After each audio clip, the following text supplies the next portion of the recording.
I'll be going through tonight. So first up, we're going to start with a basic thing. Everyone hit escape. I want you to navigate your mouse to the top left bit of your screen, and you click on the ACE options button. Once you've clicked that ACE options button, you'll have ACE options Dolan, options. Shouting or yelling. Good point. Right, now I'm on yelling. Sorry about that. Just come a bit closer as well, just in case. Dolan, stand in front of the box. Sorry, mate. Didn't hear me before. Just open up your escape menu. Top left corner, go ACE options. Click on that, and you'll have ACE options, all categories, all seen. Seen. I want you to click on all categories, change that to medical. And then the third option will be use medical menu, enable that shit. That is the most helpful thing you will ever use when you're using medical with ACE 3. That is a fucking lifesaver, and I cannot emphasize on it enough. It is the best thing to do. There is no better way at all. Right, so everyone has that set up. So you should be able to press H now, and about 3/4 of you already have this set up, but you now have your medical menu. So, as you can see, a little crash course of it. We have examine and treatment, which has our status. We also have status, overview, and the activity log. Activity log, basic, that's what has been gone into the patient. Examine and treatment covers just that, examining the patient and treating the patient, and falls under a little bit of subcategories that you can all figure out by yourselves. It's literally right there. And the overview is where you will see how wounded your patient is. So right leg, in pain, lost a lot of blood, 1 times large velocity wound. We've all probably seen this before, but it's good for the new guys to wrap their heads around it. So we all know we've got different wounds and whatnot. And we have different bandages. I can't really say the best way to learn other than just by playing. But after this training session, I will be releasing the medical PDF document that I've been working on with collaboration from Look, and that will cover exactly what wound you need, so what bandage you need, etc., with a nice handy in-depth table that you might have seen on the training map. So, yep. Next, we'll actually just touch on a brief bit of terminology that medics will use, and you might hear myself say. So first up, we've got WIA. Stands for wounded in action. Wounded in action means your patient's still alive, or he hasn't ragdolled, he's not dead, and you're able to treat him. An example of this in game is if everyone's on the radio, you might hear. Not heard. 81.9 frequency. Yeah, I heard it go off, but he didn't say anything. Okay, fuck it. So you'll probably just hear, Dolan, this is Monty, sit rep on medical. And I'll reply with, Monty, this is Dolan, 1 times WIA, call sign, Skype, ETA, 2 mics. And it's pretty much the same for KIA, which is killed in action. Your patient's obviously dead, he's killed in action. Simple enough. You'll hear, sit rep on medical, 1 times KIA, call sign, Skype, moving back to your lock. So it's just like being a rifleman. You have to be short, concise, and sweet on the radio. No bullshit, no, oh yeah, he's got 27 large velocity wounds on his arm, he's in pain, and Monty, I don't think I can work on this, you know, it's just a bit of, no one wants to hear that. He's already got fucking 2 radios in his ears. It's just a load of shit. It's short, get to the point, always do that. Another bit we have is mass casualty event. So, more than 3 or 4 wounded in a specific location are down and need treating. You might hear this from your Secco, or if you do play Secco, you're probably saying this a little bit too much recently, because we've been having difficulties in missions, but shit happens. Example of this you might hear is 1-0, this is 1-1, we have a mass cash requiring plat medic. And 1-0 will reply with 1-1, this is 1-0, AC medic en route. Dolan, this is Monty, mass casualty event at 1-1's lock, move out. And then I'll just act that and move to the mass casualty. Key emphasis on the mass casualty, because mass casualty, like I said, is 3 or 4. So I'll probably take someone with me, as I usually do. but usually whoever has the most medical supplies, or if I can, I'll steal a CLS from another section. Then we have BP, which is just blood pressure. So you'll probably just hear something like, shit, what's Skype's BP doing? And then I'll reply with, his BP is 120/80. He's absolutely fine. So those are just the few little notes and terminologies on the medic route and the medic agenda. Any questions about that at all? Pretty simple. Sweet. So game notes. These are what I've written out myself, as I've got a fair bit of experience of playing medic here now. So it's your supplies, it's your rules. You got to understand there's a difference between a patient wanting and needing blood. So if your patient says he needs blood and you check his blood pressure and it's at 100/60 and he wants it, he doesn't need it at all. It's up to you to pick up if he gets it or not. And keep in mind that the more blood you put in someone, is the less someone down the road is going to get if they need it. Next is priority rules, or priority roles rather. So who should you get up first? Your Secco or a rifleman? Seiko. Echo. Your 2IC or another section Secco? Secco. Bang on.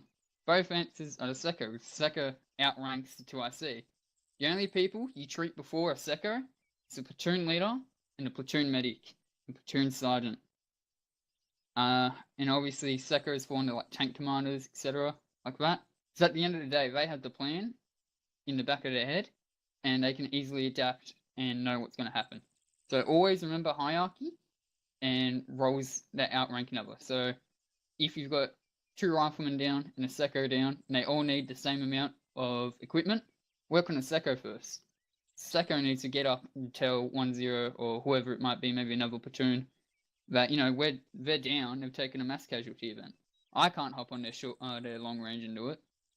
Half the time I have an RF radio, so unlucky on that. Bear with me.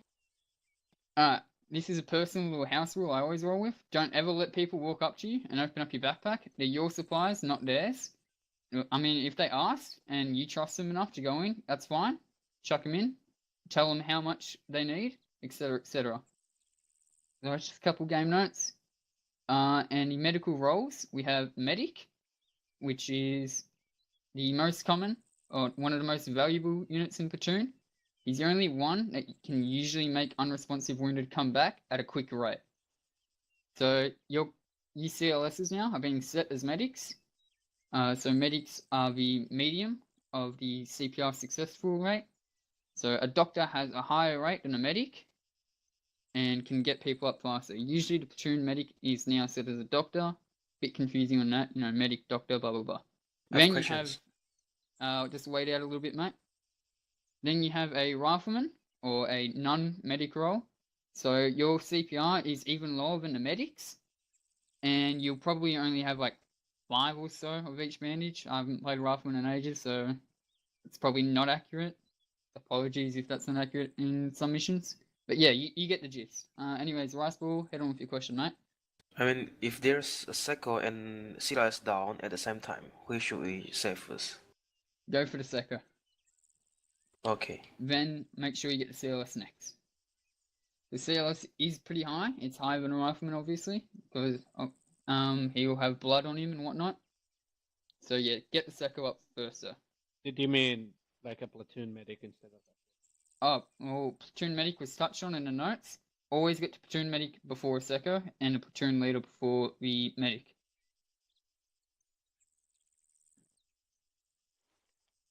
Alright, so next we'll talk about equipment. So we all should be pretty familiar with this, but I still got to go through it. So morphine, it's everyone's favourite depressant and the most common killer here in AAF, other than your buddy rifle rounds of 5.56 and 7.62. It slows your heart rate down by 20 or 40 beats per minute.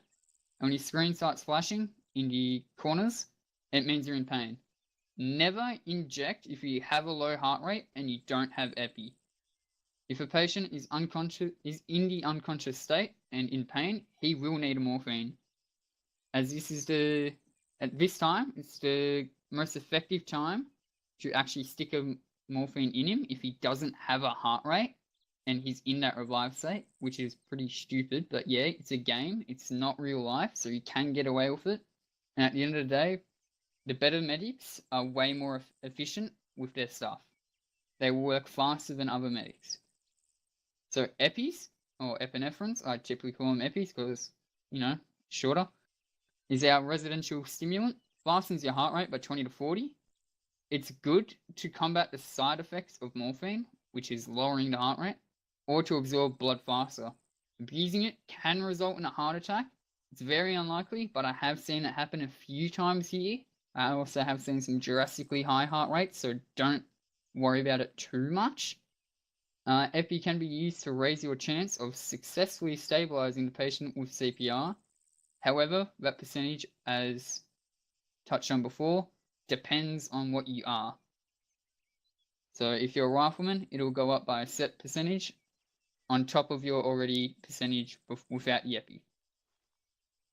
Be careful sometimes as well with these auto-injectors, the morphine and the epis, what we use, because they can lower blood pressure by about 10 to 15, usually is the most common. So next we've got IV transfusions, or fluids, which is our blood, saline, and plasma. They all just do the same name, do the same thing under different names now.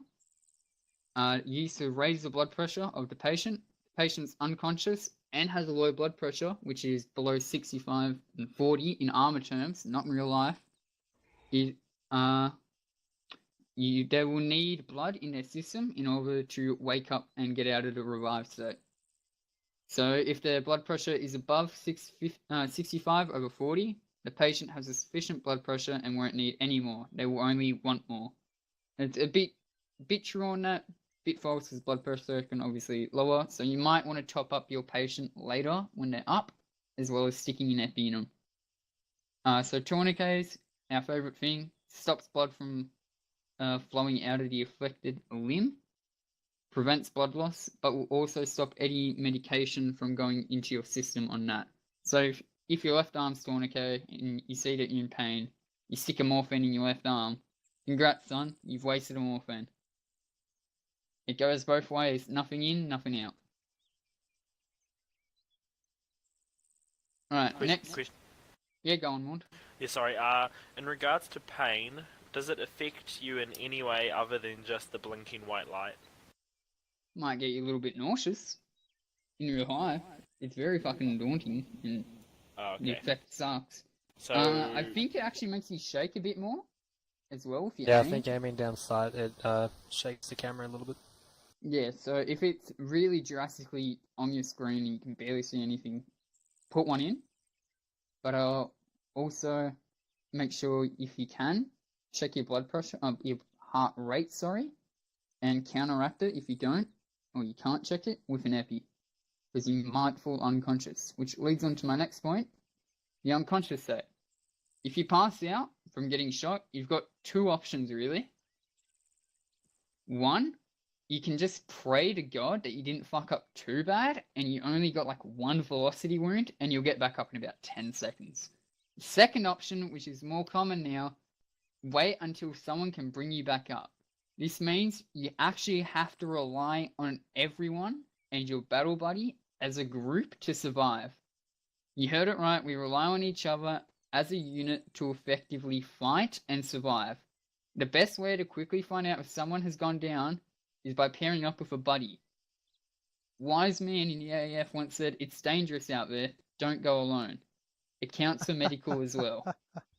If you see someone is downed, or in the down state, you need to help him 9 times out of 10.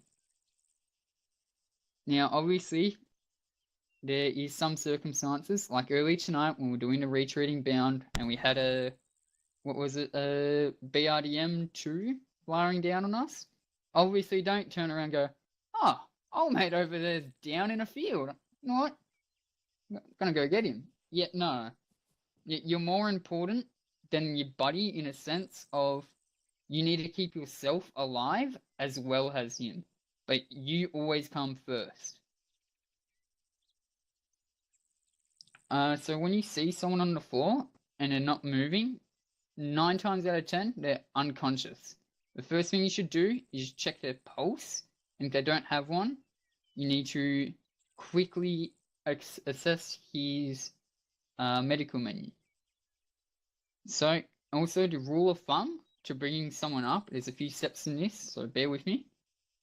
To making someone come up and making them way more combat effective is called what I like to call the if needed rule. So, step 1 is obviously after checking their heart rate. If you've done that before, it doesn't really matter if you do step 1 or 2 first, they're interchangeable. Stop the patient from bleeding. Start off by tourniqueting all wounded limbs if needed. If needed, bandage the head, and then if needed, bandage the chest. So I'll say it again, limbs, head, chest, only if needed. So then you check the heart rate and you read the medical menu, which I touched on before. So get into the habit of always clicking on your patient's chest, then clicking the heart rate of the patient. The reason why I say get in the habit of doing the chest is because it's a bigger area to click on, and also you can't tourniquet the chest, because if you check the heart rate of a patient and they have a tourniquet on that limb, it will come up as no pulse. You go, oh fuck, we've got to waste 20 minutes on CPRing him, and you go, why aren't we getting the CPR stables message? It's because you fucked it up. You clicked on a tourniquet thing. It's like the morphine, nothing in, nothing out. So from there, if you check the heart rate and your heart rate exists, good. It's less CPR that will be needed, but CPR is still recommended depending on how long your patient's been down for. If needed, stick a morphine in and check those heart rates before you do it, guys. And if needed, blood pressure below 65/40, you put your blood in. That will get your patient up 9 times out of 10. The one time being he screwed up or there was a little bit of a miscom, and he's actually in the revive set. And that's if your heart rate doesn't exist, which leads on to the next point of if your heart rate doesn't exist, it's all good, patient's not dead. Instead of jumping straight into CPR, check if the patient's in pain like before, and if he is, just stick a morphine in him, even if he doesn't have a heart rate. It's the most efficient way to do it. Bear with me. Sorry. So after the patient doesn't need any more morphine, it will pretty much always only be 1. There's only a few instances I have had to put 2 in. If needed, give the patient another blood transfusion. Again, 65/40 has to be over that. And start CPRing. Reminder that epi can be used to raise the chance of successfully stabilizing the patient with CPR. I did see a couple of questions in the chat, so we'll go with those before I completely forget about them. Victor? First question is, what is the lowest acceptable heart rate to administer morphine to those in serious pain? Put it at 45. But if you have an epi, you can literally just cancel it. You cancel the depressant part of the morphine. But if you don't have an epi, and your patient doesn't have an epi, then honestly, you just need to call for the medic. And if you're the medic and you don't have anything, then, well, you've probably been working on everyone else, and that's kind of acceptable that some people die, but always try to save you guys. And go loot a body. A body will have morphine or an epi. Okay, and my second question was, if someone is unconscious, what is the frequency of applying epis? Alright, so how frequently would you apply it? If you're a rifleman and the plat medic's like, I don't know, a click away and he has to move by foot, you're going to have to stick an epi in every minute or so until he's stabilizing with CPR. Don't stick 4 epis in thinking, well, if it doubles, if it gives another chance, if I do it 4 times, it'll give me 4 times a chance. Doesn't work, doesn't stack. Timer doesn't stack, multiplier doesn't stack, just 1 every minute. It refreshes the timer, but you're also wasting. Questions. Do we give CPR when there is no this heart rate? Yes and no. So there is a revive timer, and it's about 10 minutes. It's kind of irrelevant now, but still do it. Also, CPR stops the heart attacks from becoming more frequent, which are also very rare. So every couple minutes, stick a few rounds of CPR into your patient, and they'll be good to go. So even he have heart rate, we have good Yeah. performance PR. Yep. Question.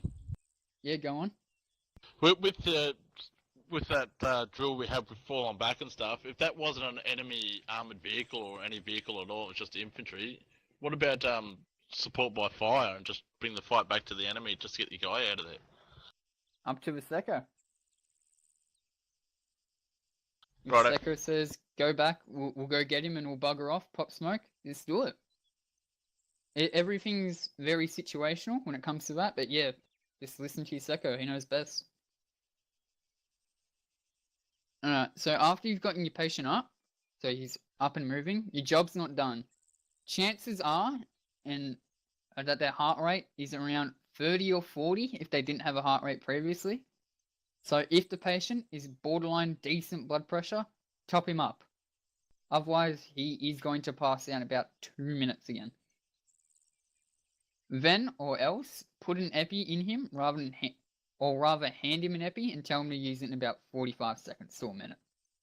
And then after that, your patient's all good, he's run off and he's shooting shit in and around the face, check your medical supplies.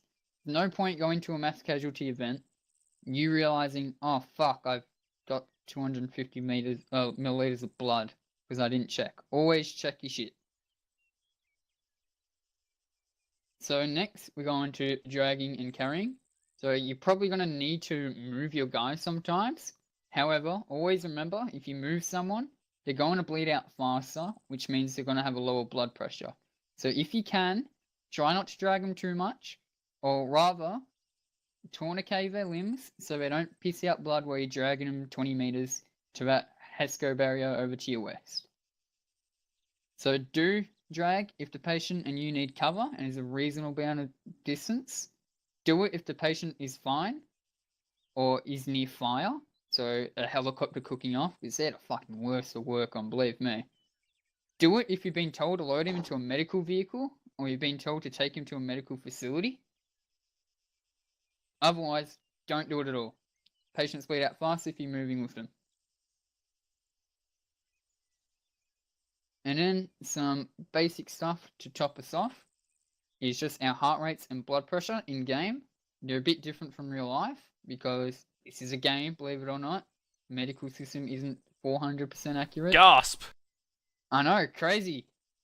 But heart rate is low, like I said, under 45. It's where you don't want to be sticking morphines in people and just leaving them unattended because, they will just drop on the ground and be like, oh, I did that. Fuck. Good heart rate is between about 46, that's kind of pushing it, to 120. So big, open, wide gap for that. You will always usually be around that. You do hear your heart rate when it is below 59 or at 59. So it's all good if you do hear it sometimes, but always just, if you're a CLS or the medic, just check your patient's heart rates. If it's below 45, put an epi in. High is over 120. I've only ever seen it like 3 times in my 4 or 5 months playing medic. And that was like a heart rate of 280 because someone stuck 7 epis in. But don't worry about high heart rates. You'll be right. Then we move on to blood pressure in game terms. So we have almost non-existent, which is 0 to 30. That is going to take a while to get your patient up out of the revive state. Danger low is 30 to 65. 65 being that little optimal point we want because our patient will get up at 65 blood pressure. And then normal is, or low is 65 to 90. Feel free to top up patients, but obviously don't just be handing out medical supplies and blood because people will need it down the road. And if you're giving 5 liters to old mate Rifleman over there because he asked nicely to, you can't fucking up. And then normal, so if it's 100 to 160, just don't give them blood. If they've asked for blood, you check their blood pressure, it's over 100, you go, mate, you're going to be fine. Just take my word for it. And they can't say anything. At the end of the day, you're the guy handing out medical supplies. They can't object to it. You know your shit more than them. And that's really it with the theory stuff. A lot of it is just going into practice and just practicing, you know, learning what your bandages do, learning how to adapt to a situation. It's just stuff like that, you know. So over time, you will learn rather what wounds and what bandages go hand in hand. Always go with the quote, when in doubt, elastic it out, because the elastic bandage will fix any wound and it will not make a partial, but you don't have unlimited elastics. Field dressings and packings, relatively the same. You generally can't go wrong with them, but yeah, pretty reliable tool there. And then you have quick clots, which I can just tell you now, only use a quick clot on a small cut or a medium cut, or if the wound is partial. So typically, you won't be using more than about 3 quick clots a mission. Is that all understood? Any questions? I don't know. I think you mentioned it earlier, but is saline and blood, are they mechanically the same? Yeah, they're the same. The only difference, which I didn't touch on with the IVs, is if you put 250 mils in, it goes in faster than a liter, and that's not just because, well, yeah, it's a lower number. It physically goes into the patient's system faster. But that doesn't depend on whether it's blood, saline, or plasma. It's just dependent on how much you put in. Back them as well. Anything else? Sweet. Question slash comment. Yeah, go when on, somebody Sal. is down, do you use their medical or yours majority of the time? Like, does it You use theirs? theirs first, and that's not just like I open their backpack, I seal their medical, and then I use their medical. It's a game feature where I actually don't have a choice, and I use their medical first. Not for long. With the new backpack coming? Yep. Fuck yeah. So expect that to change then. Questions. Go on, mate. Sometimes when we check pulse and the blood pressure, we only get like normal, weak, low instead of numbers. Yeah, so that's when you set as a rifleman. So remember, the riflemen have the lower percentage chance to get the CPR stable on the patient. So that also applies with IDing heart rates and blood pressure. So it will physically tell you in words, blood pressure is weak, or blood pressure is low, heart rate is weak. If you're a medic or a doctor, you'll get a numerical value. So heart rate is 20, blood pressure is 100 over 60. So when the blood pressure is actually like low, so it's around 60 to 90, is it? Yes and no. On the medical menu, it will say a lot of blood. That is very misleading because that displays when you've lost 10% of your blood in your system. I think characters in ArmA have 7 liters from the back of my mind in their system. So when you lost 10% of 7 liters, it can literally just be 10% and it says you need blood. Always check your blood pressure. Don't rely on that. And you'll get a good indicator off that. So about, I think that's, what was it? 65 is danger low blood pressure. And then low is 65 to 90.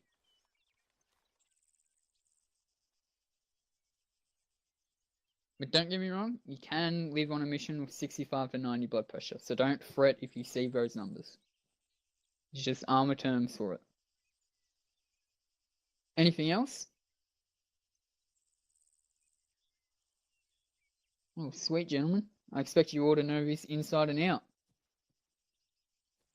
Hooray! A little another note is if you're ever playing your CLS or your platoon medic spot, always play at the back of the formation. Always, always, always. Always get hard cover. Always do rear security. You're basically the opposite of a point man when it comes down to it. You want to be shot less, and always keep in mind, at the end of the day, you're not going to be shooting more than 3/4 of a magazine of that Oz-Star you all have in your hand. You're always going to use that rifle as a defense weapon, not as an offensive weapon, unless usually Monty or Skype, our platoon leaders, have specifically told you to, or you've got a contact 20 meters away. The more you shoot, the more chance you have going down, and the more chance you have going down means the more chance people won't get up because you fucked up. Never really shoot if you're playing the medic. CLSs shoot more because you're rifleman primary, but still stick around the back and keep yourself safe. Because if you're safe, everyone else is safer. Right. Question. Oop, go. Go on, mate. You're in the middle of a firefight. You know, pin down the entire company's under fire. You're running out of meds. Can you go around ask your squad for meds? You know, take one of each from everyone. If you're honestly, if you're a platoon medic and you're that low, I scavenge stuff before in missions in a mass casualty event. Feel free to do that. You're basically in charge of the medical. You have reign to say that, but also the secos and the platoon leaders do have saying that as well. So you need to make sure that they're all good with it, and you can't steal an entire section's worth of bandages either. You got to leave them with something. Yeah, that's what I'm saying. You know, just one from each person. Yeah, that's fine because that adds up to 8 more bandages of each. Generally, if you get that low, and we are running that low, the best way is to run up to whoever your secco or platoon leader is and go, hey, dude, Monty, I'm out of fucking bandages. I've got nothing. I'll then make it a priority to get you a lot of something. You'll be able to just sort of almost relax while I scream at people and get a nice conga line of individuals handing you bandages. But it's a lot easier that way. And always remember, you do have to talk to the people in charge a lot, especially when you're medic. Even CLS needs to talk to their secco. Because if you're running down, you need to let the secco know. So he starts not being quite so adventurous and cavalier and chargy and goes, well, we can't do that because we're going to be fucking die otherwise. So he's more cautious, and he's also on the lookout for any way to get you additional supplies. Communication is key. Also, on that point, there is going to be times where you're going to have 2 people working on the one patient. It's absolutely fine. Just always remember, communication, like Monty said, is key. So if you're working on a limb and nothing's being said, you need to let the other guy know. Otherwise, you're going to be wasting stuff. And as I said earlier, the better medics are the more efficient ones, and they're more faster than the other medics.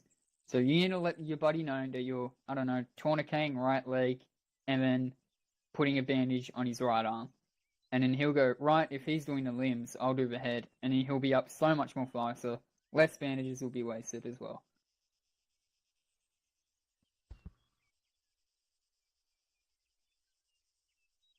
That's pretty much it from me. If you've got any questions, shoot them my way now.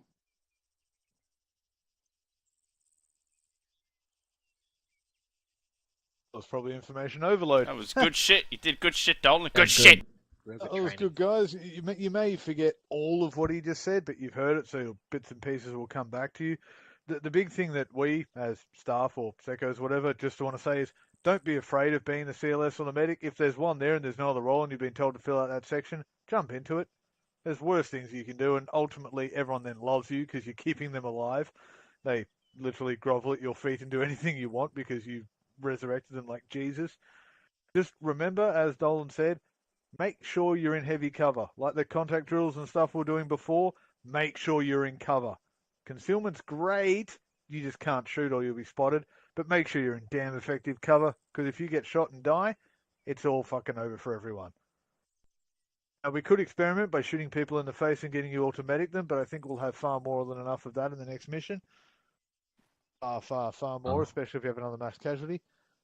We always have a mass cas. Shoot Yeah, me we anyway. always have a mass cas. See, Delta's threatening people with a Carl Gustav. Better be smoke rounds. He suddenly put it away. Thank you for all your training. That's good, guys.